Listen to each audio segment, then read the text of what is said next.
So welcome back. Today we have Christopher. How are you doing today, sir? Good, and you? I'm doing good. I think I think it's good that we start reaching out and like having more communication and like talking like more kind of in person the best we can with the Zoom. I think it's important.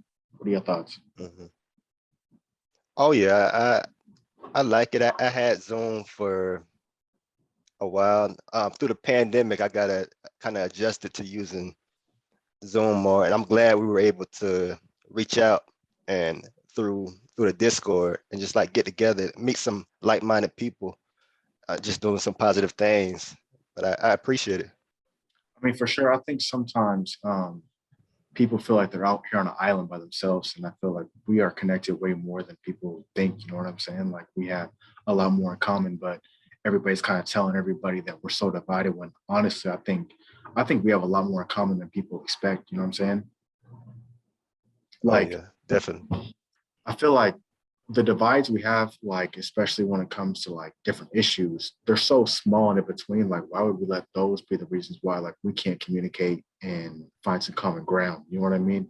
We don't have to agree on everything, but I feel like if we take this time to just talk, I feel like all those things kind of work themselves out. But if you keep pushing, like, well, these are my red lines. Like, if he does this, if he has these kind of politics, then I can't fuck with him. Or he's not this kind of black, then I can't fuck with him. But realistically, Yeah, like good dudes are good dudes. You know what I'm saying?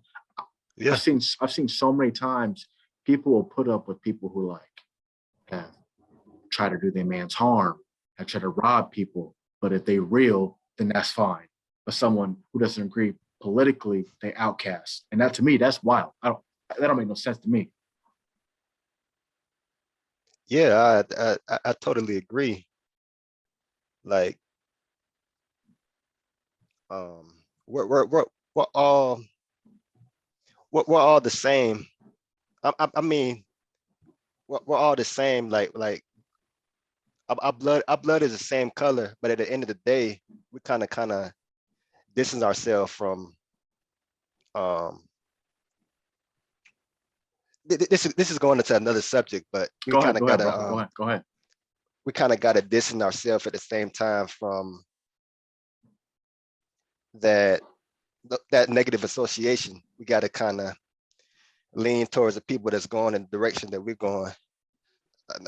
No matter how hard it could be, uh, we got to kind of, push forward, push past the pack, go against the grain. And um,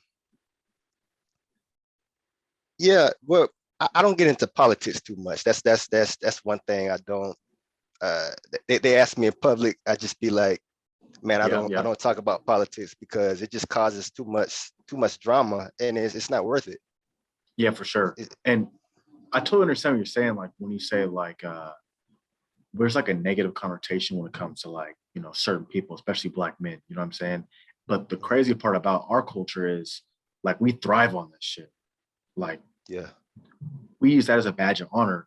But when it comes down to it, like people can see like what's going on in our community, whether we want to admit it or not, whether we want to air out our grievances like out on social mhm, media or on the internet, people see it because a lot of times it's like something that's like glorified. So when we have rappers, like womanizing women and professional athletes, like everybody sees that. The common man sees that. So when we say, mhm. "Oh wait, hold on," don't speak about what's going on in our business out in public. It's like, who does that help? You know what I'm saying? At the end of the day, we got to change the cycle of like what we think is okay. You know what I'm saying? Because we got to take more control of like what our public image is. Because no matter what, we still gonna be black. We don't have to move in a way where we're like militant, where we only deal with black people.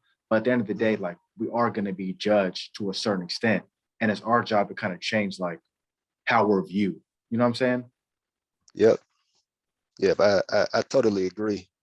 Um, yeah, I see other people talk about, and I'm a reference Anton for this, but he talks about uh, just rocking with people outside of your race.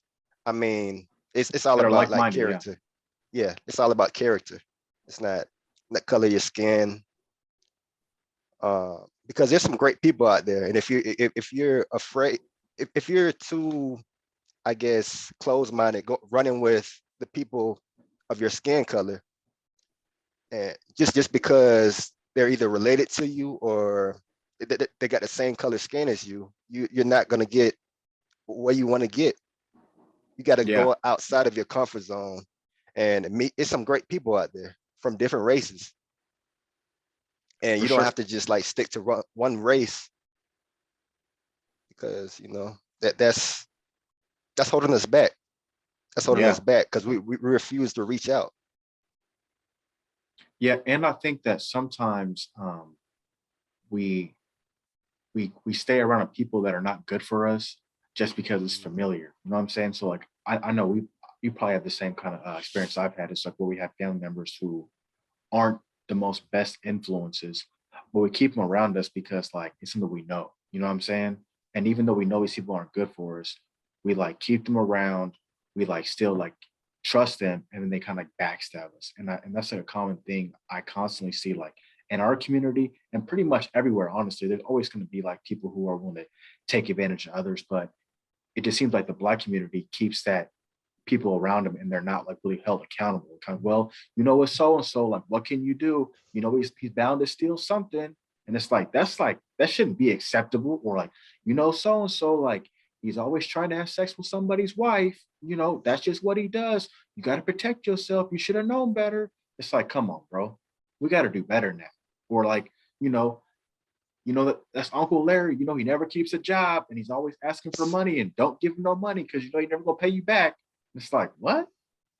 Like, that's how we move. Like, it's like the dysfunction is so common that we just gotta accept it. And I feel like that can't be the case.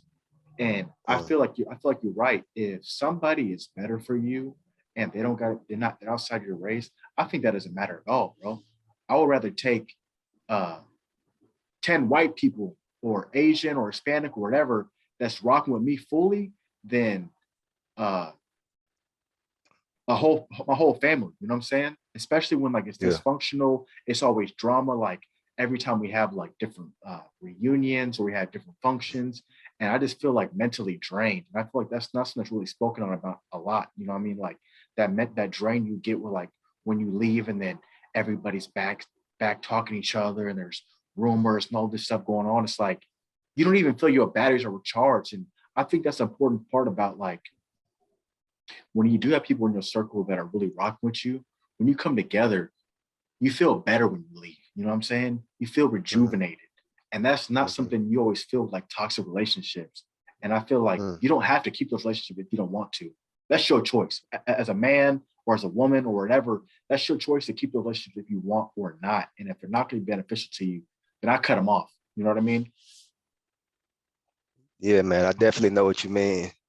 Um, Especially when when you were saying you said Uncle Larry. Yeah, we all have that one, or we have those several people in our family that uh, we just kind of rock with because they just our family, Yeah. and our parents, they teach us uh, that it's okay. I mean, go go um go with your uncle or go with your auntie, or because they're your auntie, your uncles and aunties. But I think it's important to distance from that toxicness, push that out of your life. Your life will be better as a result of that. Like you For start sure. hanging around better people. Like that's a breath of fresh air that, like you say, you feel rejuvenated, and you start leveling up as a result of that. And you start going to places where you want to go. Like it's more about, in this life, is more about the people you know than what you know, which is, Oh, for sure. No question. Oh, no question. it's all about connections. So you gotta just venture out. You don't have to just hang around your family members all the time. Like I cut them out of a lot of them. I got them out of my call log because I was like, there's no point in just and leave them there. What I need them in my call log. For sure. I remember when I seen a dramatic change was when I started becoming a little more successful. Like everybody likes you when you're on the food cart and you're making $12 an hour and you know all the Mhm, family function and everybody's barely making it. But then once you start leveling up, once you start making like the 25s, the 30s, then people start looking at you side eye because not only are you making more money, but now you're experiencing different things. And they kind of start feeling uncomfortable even really talking about it because at first you'd be excited, like, oh man, like I was able to go to California and really did it big, like went to San Diego, you know what I mean? Like we rented a nice car. And then you kind of like mhm, look and you expect to have your family like really like celebrate you and like, man, that's what's up. But then they kind of like give you like a little bit of a side eye and you're like, hold on, are you like jealous right now? And you're not gonna say it out loud, but you kind of like take a mental note. And then like the next time, like now you got to promote your job, now you make a little more bread. And now you kind of feel like mhm, you start talking about it, but and you're not really feeling the energy that you would expect, like the energy that you give out, like when you have your partners like get that promotion or something like that, that feeling you feel, you're not getting that mhm, same feeling from your family. So then you start distancing yourself and they start looking acting like, why are you acting strange? Why are you acting weird? And it's like, I haven't changed. I just been progressing, but because you mhm, guys aren't progressing the same way, you guys feel uncomfortable around me. You know what I'm saying? mm, And so yeah. I think that's just the biggest part. The more successful you get, you start seeing that the people around you will they'll kind of self-segregate. You know what I'm saying? Like you don't even have to cut them off. They'll make themselves less available to you. You know what I'm saying? If it's not drama in Mhm, your relationships, if it's not drama at your jobs, you find that these people aren't hitting you up no more. And you wonder why. You know what I'm saying? Like when it's positive stuff, like they're not really, you're not really feeling your spirit, like they really got your back like that. So I feel like those people will present themselves. You don't even gotta do it yourself. They'll cut their own throats. And for me, yeah. when that happens, the most important thing to do is like don't go back. You know what I'm saying? If these people let you Mhm, know who they are, believe them when they first tell you. I think the biggest problem a lot of times is people will know people are not good for them and they'll present all the key like signs, but then people will mhm, still go back. And I think that's the most toxic part about our community. You know what I'm mm, saying? Like, so when you get more successful and the more you progress, you'll see yourself like, okay, I got to get a new circle. I got to find more like-minded people like me. And you see as you mhm, progress, like these things will kind of come into your circle. Like in your preview, your YouTube searches might be different. So you might find different content creators. And then you find, you know, I'm saying people like Anton or DeLaPeef or Kevin Samuels or all these different people. And they kind of like navigate you differently. So your whole mindset will change as you progress in your career. And as that happens, you know what I'm saying? Like just things start just kind of falling in line. You know what I mean?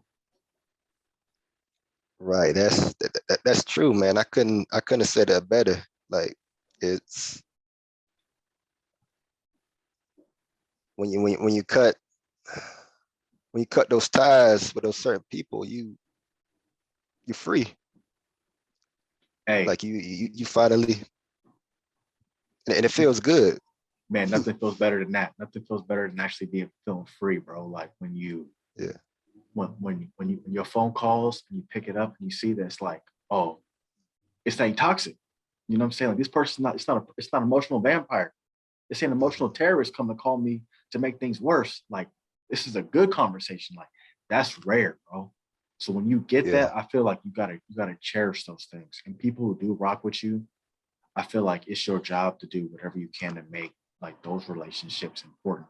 You know what I mean? Like Mhm, whatever sacrifice you gotta do, you do that for those relationships because those are the people that you're gonna need in your corner. You know what I'm saying? absolutely. So let's talk about careers. Where do you work and what do you do for a living? Well, I work I work for Flowers Foods. Um, it's they make products like Nature's Own, Tasty Cake, Dave's Killer Wonder Bread. You probably Mm-hmm. heard of it. Mm-hmm. I'm actually a merchandiser. I've Okay. been doing it. I've been doing it for about 7 years now. I actually work for my pops. So what it Oh, is, nice. it's like he delivers the bread. I put it on the shelf. I go to like different stores and I put it on the shelf. So he's a independent distributor, and I'm the merchandiser. But Okay. I'm actually working to get up to his position where because he has a route. A route is basically like it's a area of stores and different locations that he delivers to. Hmm. And I'm currently trying to buy a route of my own because his buddy's selling the route. So And it happened to work out. Mhm. how much do those usually cost? The routes? it's it's like 100K. Oh man. So, ooh, snap. Okay. So it's 100K now. Is that like similar to like a franchise? So like, what exactly do you get with the routes? Like, do you get like guaranteed work, and how long are the contracts? It's it is a franchise. Mhm. It is like a franchise. It's not, I don't know if I could say it's a contract because I mean once you pay it off, it's yours. Like you get to keep the truck, you get to keep um, you own the route fully, and you take care of your other expenses and everything. Mhm. Um, it's not really like a contract. I want to think. Um, So, um, I've worked for a couple of franchises. One of them being like a janitorial service, and I know that mhm, they gave you like certain contracts, right, where like you get a certain bids on jobs and they kind of like give them to you.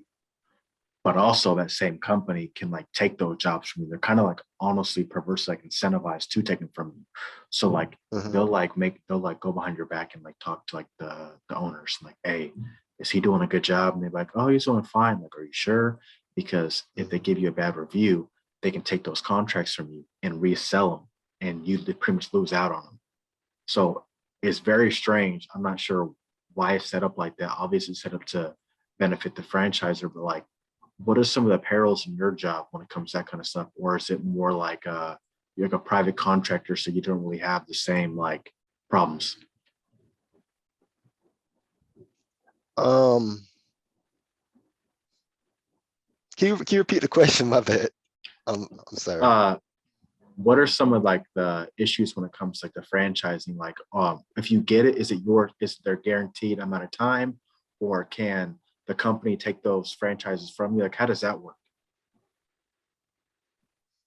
Um, yeah, it's not within like a certain amount of it's not within like a certain amount of time. Um, I guess there's other routes. We only have Mm-hmm. about like three other routes because I live in a small city. Okay. Um, and with us, it's kind of with seniority. Like he kind of gets a little bit over the next person that just started. Like he would Okay. get dibs on like the next thing, or if the next location came into his territory, I think he would automatically get that, Okay.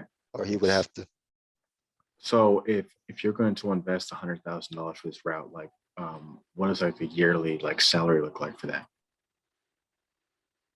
Um, the yearly salary is like it all depends, but on average for this particular route I'm going is it's over 100K. Oh, okay. So like you would buy it and then like it would pretty much pay for itself that first year. I mean, obviously you wouldn't have all that money to put towards paying that the person for the Yeah. route, but okay. So Mhm. like, would you have to buy that outright cash, or could you like do some kind of installment plan? Like, how is that going to work? Um, so I'm doing the financing through the company, but it's only Okay. going to let me finance a certain amount, like 70 some thousand. I think they finance Flowers Food does. Mhm. And the other amount I'm You got to getting come up with. from, yeah, I'm gonna come up with some of that, and then the actual it's kind of complicated. Um, So the other amount, the owner of the route right now, Mhm. his name is Robert.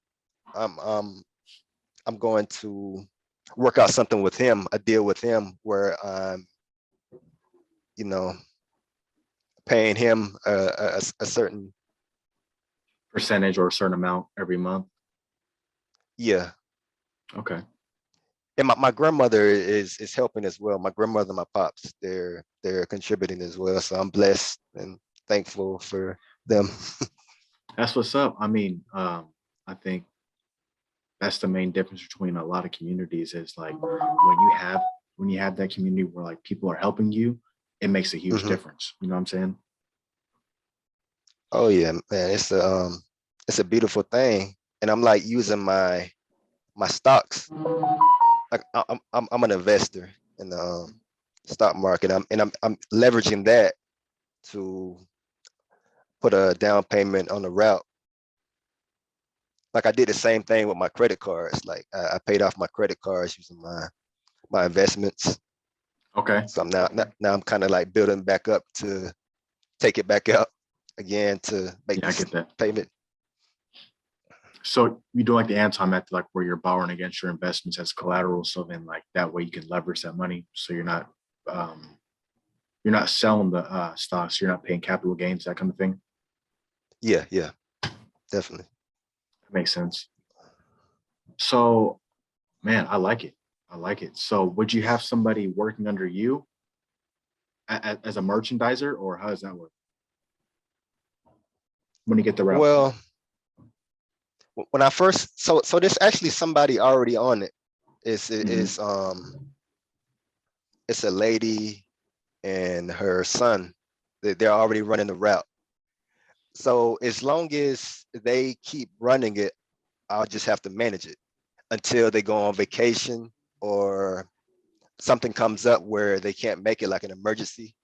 Mhm. So I'll just be manage it. Um, So it'd be like a form of like passive income, pretty much. yeah, until That's dope. That's hopefully, dope. yeah. I can dig that. So I work as a carpenter. I know I probably told you already. We have a couple YouTube videos talking about it a little bit. And Mhm, for me, um, I kind of got into it. I had no idea what I was doing, bro. Like I had no mhm, idea what a sawzall was. I had no idea what a skill saw was. I had never really done any like manual labor type thing. And I had mhm, a family member. We were renovating his house, and I seemed like, hey man, like this is not that difficult. I could do it. You know, I've probably done way harder for way less. So I said, let me get this a shot. So I contacted a friend who I seen that was working in the carpenters, and they gave me all the information. I went through the whole process, going to the union, going to the interviews, and I finally got in. I chased the cranes, finally got in contact with people, and then I got in. And man, I mean, honestly, it's changed my life. I've been able to buy a house. I have a decent truck. You know what I'm saying? I was able to afford to have like kids and not really mhm, stressed, like being able to go on vacation. So I definitely think there's different routes. I mean, a lot of people, kind of have everybody kind of put into a box where like if you don't go a certain route, like your life's like meaningless, for lack of a better word, like you didn't do the right thing. But I think there's so many ways to skin a cat that you can be successful as long as like you're being intentional, you're making mhm, goals, and you're constantly trying to strive to like better yourself. You know what I'm saying? mhm, And I definitely think like the stock market is definitely a tool for generational wealth. You know what I mean? You should honestly, once you buy stocks, you should never sell them. You should keep them for your kids because with the mhm, splits and the different kind of like dividends and reinvesting, like it's definitely something that like your kids can benefit from. And I think that's something that we don't really hear about a lot. Not, I mean, anywhere, honestly, not just in our community, but I mean, pretty much anywhere. They don't really tell you like how to become like really wealthy or successful. They tell you, pretty much mhm, like how to consume stuff. You feel me? mhm. Absolutely, man. Like I actually find out about I'm majoring in business administration. Mm-hmm. So I found out that through my school, I was doing like accounting, like I did my accounting classes. And then actually through my professor, my marketing professor, he recommended that I go to this event. So it was this event that the investing club went to. We had an investing club at the college. It was this event in Orlando, Florida, Hmm. where I guess they just like educated a lot of kids about like different type of business and investments and things like that. And I really liked it. So it turns out I joined the investment club, and that kind of got me on my journey. And that's why I started loving investing. What is some advice that you would give to somebody who's just now starting off with investing? Like they kind of have an idea, but like, what is some advice you give them for when they first start off? When they're first starting off, Hmm. just just you know, I prefer I prefer not to trade. I prefer to invest. So I would give them just invest. You don't have to be trading. You don't have to. I mean, at the end of the day, you're gonna pay higher taxes. There's a tax advantage with holding and investing, and it's proven to do better over time if you just hold and you don't sell. And on Yeah. top of that, just invest in ETFs, exchange traded funds, or or or index funds. You could just start out with that. It's like a group of stocks. So And it's more like diverse too, right? So like it's your more diverse. exposure, your exposure to risk is also limited. Yeah. Oh yeah, definitely. And you won't regret it. You won't regret it. Like when I first started investing, which was actually February of last year, but I was trading. Yeah. I was trading. Like I could not hold nothing for the life of me. Once I see them, once I see it go up like a certain percentage, I'm like, dang, let me get my money. Yeah. Like that looks really good because I never experienced that before. Yeah. So I when I finally seen it, I'm like, I got to get take this out. I don't know, it could go down. Like, what if it goes back down into the negative or something like that?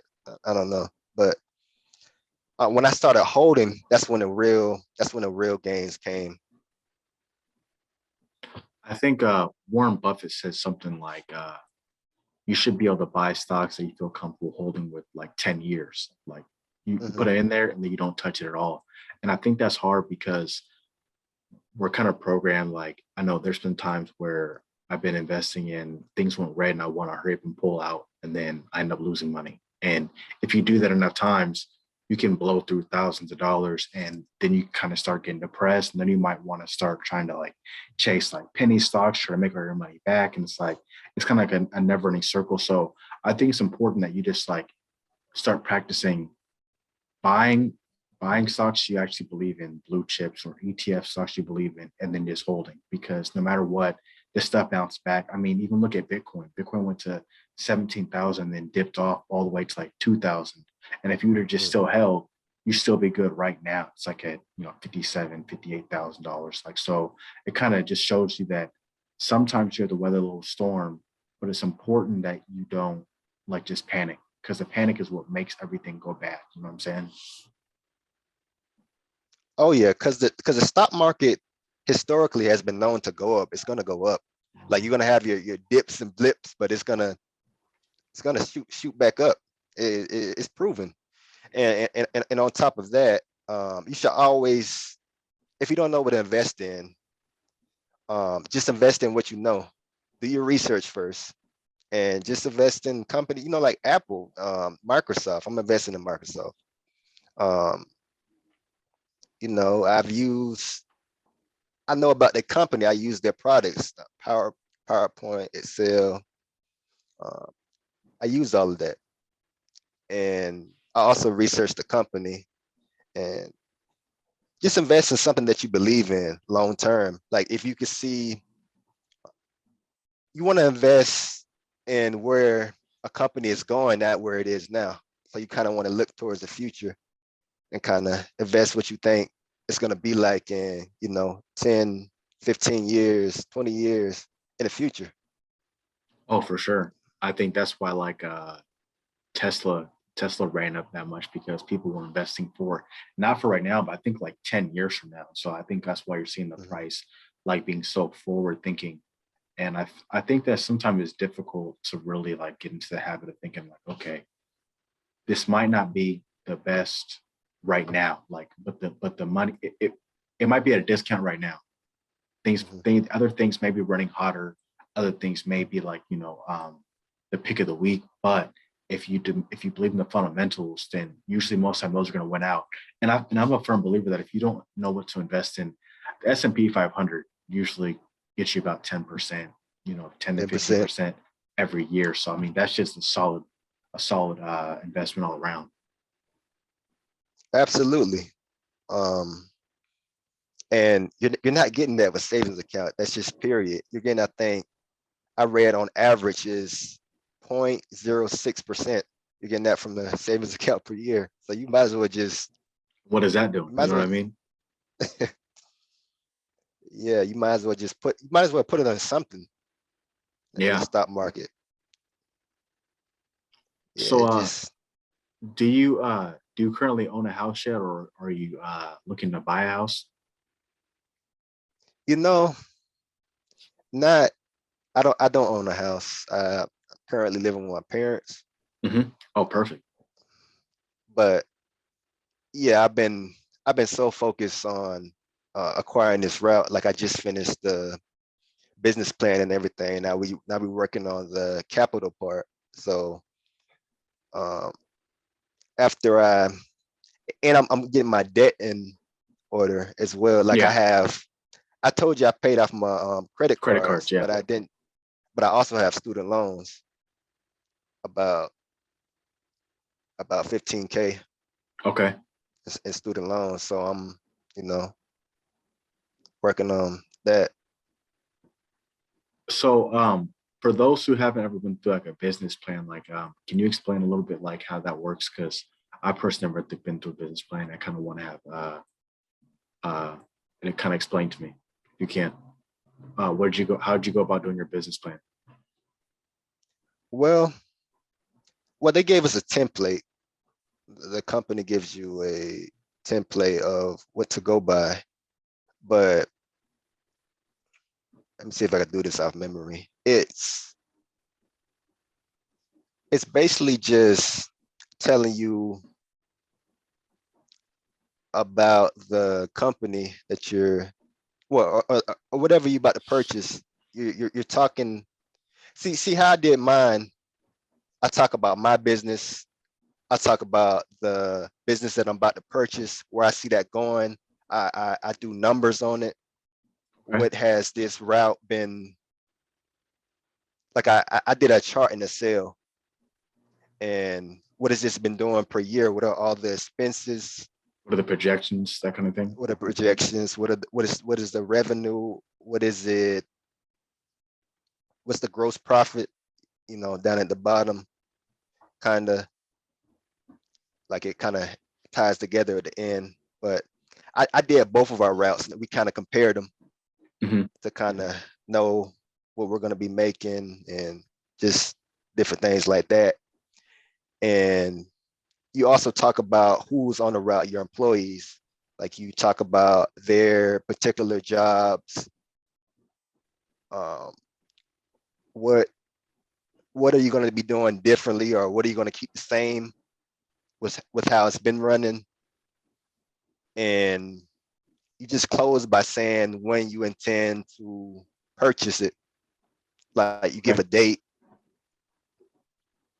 you just give a date, Okay. and and yeah, and in between that, you kind of like further along, you put like the growth, like where you see the route going, where you see the business going, what do you see being added onto the route, or business as far as that.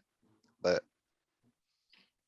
So when you fill out the business plan, like how much they scrutinize you? Like are they do they go through the fine tooth comb or they say, okay, like he's worked in this field for this long with using this template, like they pretty much make it a little bit easier for you. How does that work? oh man, well, a lot. They do it a lot. I've done. I tell you now that I've done a business plan. This particular one about I can't even count. Maybe it's like 15 times or Oh so, man. something. Yeah, Oh I man. I got I got a lot of practice through doing it. Like it is basically like changing little things around. And I finally I was following this other guy's route, um, his business plan when I really should have been following the template more so because I seen his was a successful example, but his was a business plan from years ago and they kind of changed it. So Okay. they changed it to something else. It had to be more complex. You have to get more in detail. Things change over the years. They require more from you. And yeah, they're gonna scrutinize you, especially So if they're yeah, oh no, go ahead, I'm sorry. like you good. Especially if they're intending to sell it at a certain point. See, whatever that was kind of bad communication on their part. Like they were telling us they weren't going to sell it until like November, but we've been working on this since like June, and they've been saying, "Oh yeah, just change this, and it'll be good. We give it back, change this, and it'll be good." We didn't know. We thought y'all were just going to sell it as soon as we change it.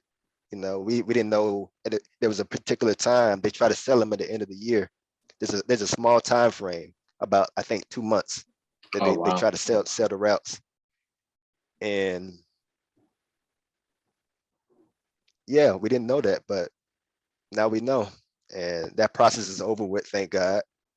And I have the experience thanks to that. So something good did come out of You know what? I think sometimes people don't really know like how much work it goes into like doing something like that or starting their own business. Like people don't understand like how much paperwork's involved, especially when you're getting lending or financing, like how much you're getting scrutinized, how much they want all your W-2s, they want all your credit information, they want every asset you have, they want to go through everything with a fine-tooth comb.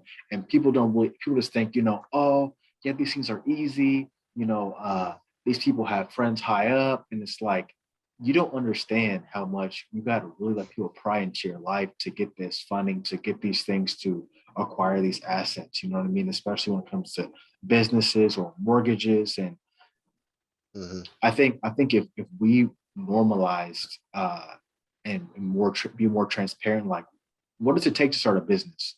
Are you willing to go through all these steps? Are you willing to do a business plan 15 times in a row? Some people aren't really willing to do that. So some people need a harsh reality check now. Like, hey, are you willing to work 16 hours a day? Are you willing to work 7 days straight on for multiple months? No, let's say 40. You know what I mean? And it doesn't have to be for you too. You know what I'm saying? Like some people are better employees and some people want to be entrepreneurs. Everything's not for everybody. You know what I'm saying? And so Hmm. I definitely could dig that though. And I definitely like the fact that like your dad's involved in that and like you're taking that torch and you're going like one step further. Like, okay, he's got his, now I want to get mine. You know what I'm saying? Maybe acquire a couple of them and then manage them. So now Yeah. you have that passive income. See, and that's how you level up. It's like when you don't have to be there micromanaging everything. Kind of let the Mhm. job do itself. And you take the little profits at the top and then you invest that money. You know what I mean? Right. Absolutely. Absolutely. Hey, salute to you. Hey, bro, that's commendable, bro. I appreciate it, man. Just trying to, take it to the next level and leave. He left me this, and I'm trying to leave more for my kids. Leave him. If he left me one, I'm trying to leave them two, and maybe they Man, leave theirs four. You know, just kind of keep it going. I think that's the motto we should have is we got to do better. The standard is we got to do better than our parents did. And if we do that, then we're successful. I think a lot of people have had opportunities and their parents have left them certain things and like they didn't like cash in on those things. So we got to be more introspective and look in the mirror too a little more. You know what I'm saying? In my family, my grandmother, she had 3 businesses and she had 14 kids and she owned her own house. And then during like the whole crack epidemic thing, whatever, they lost the house, they lost everything. And it's like, yes, the Jim Crow, did slavery affect, our community? Yes. But did also you guys choose drugs over your family? Yes. You know what I'm saying? So there's got to be some accountability and some agency on all sides. You know what I'm saying? Yeah, I definitely know what you're saying. How old are you, Chris? My bad, I did not ask you in the beginning. I'm actually 24. Wow. Wow. Yeah, Hey, bro, you ahead of the game, bro. You're yeah, ahead of the game. I'm a little youngin. So, what is your plan for 10 years out? 10 Where do you years see out. yourself in like 10 years? In 10 years, I want to own. I want to own multiple routes. I want to own. Let me see. If I be more specific, maybe like 2 routes, 2 or 3 routes, and I want my. I'm trying to get my YouTube channel. Okay. I'm trying to get that going. So And maybe. have you already started your channel already? Oh yeah, And where can they find your information for your channel? What is your channel name? it's called CJ Investing. Okay. And Just what kind of content do you have? Is it just investing or what? it's just invest. It's just based around investing right now, but branching out into different things that I enjoy, different things that I like in the future, kind of as Okay. time goes. But it's based around investing, building wealth. So you said you live in a small town, you want to get more routes. How Mhm. difficult is it to break into like bigger cities with the same kind of job title or the same kind of like contracts? How much more difficult is that? Yeah, it's a little bit more difficult, partially because you have to drive. It's not as convenient, Mhm. but it's more competition. Like it's this city called it's called Port. I live in a city called Okeechobee. That's where I stay. It's called Okay. Okeechobee. If you look at Florida, you see that little blue dot. You see that Hmm. on the map? That's where I'm at on top of it. Okay. But but there's a city called Port St. Lucie and Fort Pierce, and they're much bigger cities, and it's harder over there because it's more competition. It's more competition. Like they're stricter about certain things. It's certain things we could do over here that wouldn't fly over there. And what kind of things are those? What kind of things are more strict over there? Like what kind of guidelines are those? Like they might want, as far as dates, like we do a pretty good job about checking our dates as far as with the product, but there they have to pull them. See, we got like this color code. I don't know if you ever looked on the back of a bread tie and you seen like Yeah. the Hmm. color of the tie. That's what us distributors and merchandisers go by to pull the bread off the shelves. That's what we look. So it's BIGO. That's what we go by. It's blue, yellow, green, orange. So we go by that for the days of the week. But we don't always pull ours by the days of the week here. Over there, Okay. they're more strict about doing that. Like they might get in trouble if they leave a certain color tie up, or if they don't, you know, like there's more eyes on them over there. There's more Okay. managers. The managers live in To those get you. areas. Okay, Yeah. okay, I got you. I got you. Okay, Mhm. I see you putting down. So because the bureaucracy lives closer to that area, they're a lot more on top of it. So like with you live in a smaller area, like they may check up, but it's not going to be as consistent. But because That that's is, their job title, they're gonna be on top of it at these bigger cities. Okay, that makes sense. oh yeah, definitely. And it's a little bit drive out here. I kind of live. It's a little country. It's kind of out. Um, it's a bunch of woods, like a bunch of cow pastures. Hmm. Like they call this cow town. They call it cow town. It's nothing but it's a bunch of cows. Like we have our mall is a Walmart. Okay, that That's makes our sense. mall That over makes here. sense. Yep, yep, yep, yep.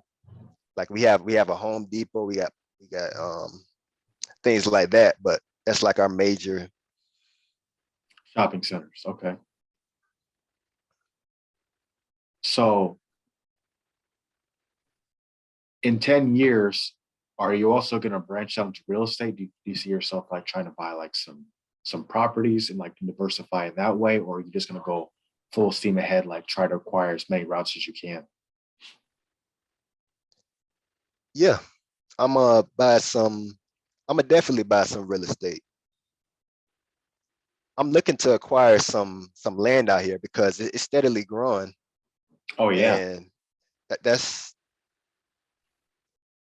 it's very valuable. That's like a go-to move for people that basically have money over here. They like just buy some land because it's gonna appreciate over time.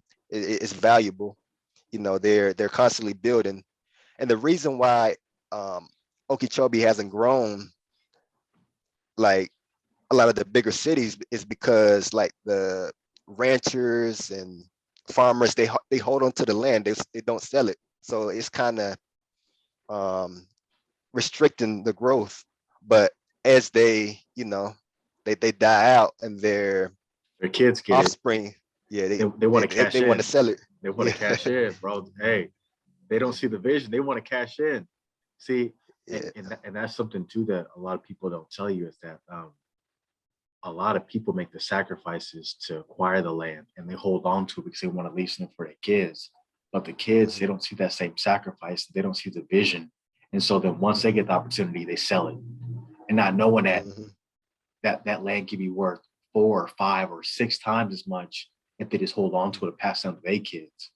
And I kind yeah, of think that like that's something kind of lost. Like, where's the sacrifice for the next generation? Like, and I keep like this question keeps getting posed in my mind, like people before you sacrifice, right? So hmm what do you owe the next generation? You know what I mean? Like, and when I hear a lot of stories about people in other countries or even like the history of America, like when you had like slaves enduring all that hardship and like being hmm runaway slaves and surviving and getting to going from the south to the north or being free and how they just survived and lived so that in the hopes that their kids can live better and us being like 4 or 5 generations away from that. I just think like I owe it to them to try to do the best I possibly can. You know what I'm saying? Like, yeah, because they sacrificed so much and they toiled so much, I owe it to them to try to live my best life. I owe it to them to try to be the best son I can be, the best brother, the hmm best father, because they didn't get to experience uh, the best outcomes from their suffering. You know what I mean? So yeah, I take that burden on myself. You know what I mean? yeah. Absolutely. I definitely see what you're saying. Like I can picture that. And Like, I and it think, happens. go ahead, my bad, sorry. You could it happens so often. instant gratification. They have no self control, no discipline. They just go out. They want the money now, and they want to live their best life. They with no regard to the next generation. So how are they gonna live if you living? How are they going to progress if you're not putting in the work, if you're not putting in the pain, if you're not making the sacrifices? Yeah. And then you always hear the phrases like generational wealth and all these other things. You hear a lot of people like they'll bring up examples of like ultra wealthy people and try to apply it to their lives. They're like, well, Bill Gates isn't going to leave his kids anything. It's like, but Bill Gates has also been a billionaire, and his kids have been taught and educated like a billionaire's kids have been. So like, if they can't be successful, all the connections he made, of course, there's no reason to give them all that money. You know what I'm saying? Like, they're probably gonna end up killing themselves because they're addicted to drugs. You know what I'm saying? There's a reason why he's going to leave the money, because he should leave them on such a firm footing that they don't need his money. But for you, average person, that doesn't give you the excuse to say, "Hey, I'm going to the club and I'm going to blow out my money because I earned it, and fuck those kids." But then cry later on like, why is my community struggling? You know what I mean? Like, why can't my kids have the things they want? Because you chose to, instead of invest your money or pour into your kids, you chose to live your best life. You chose to YOLO. You chose to listen to these city girls, to Drake, all these people, and have them blow your head up. You know what I'm saying? And tell you it's okay to spend your money. And now you want to complain about like why you're falling behind, or why the average black household's only worth like $4. And like these, all these things come into it. You know what I'm saying? I think, like again, I think a lot of times people see the outcomes and they don't recognize the suffering that it took to get there. So don't ask for the outcomes if you're not willing to put in the work. You know what I'm saying? Yeah, yeah, I absolutely agree. And I Yeah, think like that's, go ahead. Sorry, keep no, interrupting. no, you good. You go ahead. You go ahead. I forgot what I was gonna say. I think that's why it's so important to have like fathers, because fathers show they sons and they daughters like the work ethic a lot of times by the actions. Your dad had to tell you like, hey, you got to work hard. He shows you he works hard. You know what I'm saying? Like, he gets up every Yeah, morning, and as a kid, you watched him, and she said, okay, like, this is your job as a man, to sacrifice, to do what needs to be done, even when you don't want to. You know what I'm saying? And then with those things instilled in you, it makes you stronger, and you kind of think like, this is the standard that my dad put in. I want to follow that. You know what I'm saying? And I think that's what's important, is to take the good things that people have shown you and to keep following those, keep those high standards. You know what I'm saying? yep, yep. I agree again. Like that's very important. Like to set that, you got to be the example that you want others to follow. You can't be doing out here messing the bag. You can't be out here just messing around somewhere. You gotta you gotta do what you want your kids to do. Yeah. To be the example and to be the change you want to see in the world, that's got to start with you. And I think that's one of the most difficult parts of it, is that a lot of people don't tell you that. Like, you're not going to be like, all the activism, all the politics, all that going out and like trying to change the world. None of that's going to matter if your household's not in order. That's why I'm a firm believer. I read a lot of Jordan Peterson. I've watched a lot of his lectures, and a lot of people like to paint him as like some kind of like Nazi, which is weird. But like, he Mhm. he he says like, before you try to go out and change the world and make like these big, proclamations, why don't you start by cleaning your own room, making your own bed, making sure that you're the best person. So then when you go out, like, you've already started at home base. You know what I'm saying? It's so Mhm. much more difficult to try to change the world if your affairs are in order. And you honestly look like a hypocrite. You know what I mean? Yeah, yeah. Uh, I agree, man. Like, I don't have. See, I don't have much. I don't have anything I can really disagree disagree. Not that I want to, but I know it would probably make more interesting for the video. But but nah, but you're preaching. You're preaching all facts. I think we don't have to be a sensationalized video where like we're fighting or arguing with each other and we got all these different weird point of views. I think because we're on the same wavelength, this is fine, bro. Like, hey, Mhm, this is perfect. It's introduction. We start off this series like where we just talk over Zoom. We have these conversations, get to know each other better. mhm, I think this has been a great first episode. I think we can kind of coordinate more on like the Discord and the chat and kind of have more mhm. ideas. And maybe we might do like some reactions to different things and get some more people into the video. So I think this went great for a first video. I appreciate you, Chris. Again, do you Mhm. want to shout out your YouTube channel again? Yeah, it's CJ Investing. It's called CJ Investing. Okay. Well, I know it's getting late for you over there in Florida. I appreciate you, bro, and thank you again for coming onto the chat with me. Thank you for having me. This was good. Love, bro. Peace. Love.